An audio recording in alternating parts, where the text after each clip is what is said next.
حدیث نمبر 7048 صحیح بخاری۔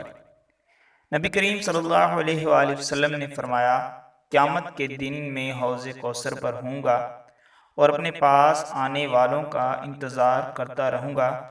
پھر حوض کوثر پر کچھ لوگوں کو مجھ تک پہنچنے سے پہلے ہی گرفتار کر لیا جائے گا، تو میں کہوں گا کہ یہ تو میری امت کے لوگ ہیں۔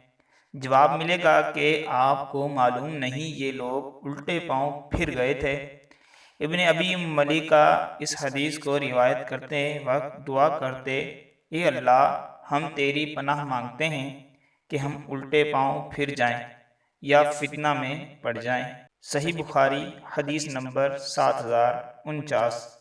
نبی کریم صلی اللہ علیہ وآلہ وسلم نے فرمایا، حوض کوثر پر تم لوگوں کا پیش خیمہ ہوں گا اور تم میں سے کچھ لوگ میری طرف آئیں گے۔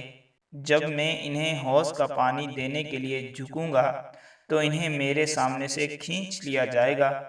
میں کہوں گا، اے میرے رب، یہ تو میری امت کے لوگ ہیں۔ اللہ تعالیٰ فرمائے گا، آپ کو معلوم نہیں کہ انہوں نے آپ کے بعد دین میں کیا کیا نئی باتیں نکال لی تھیں۔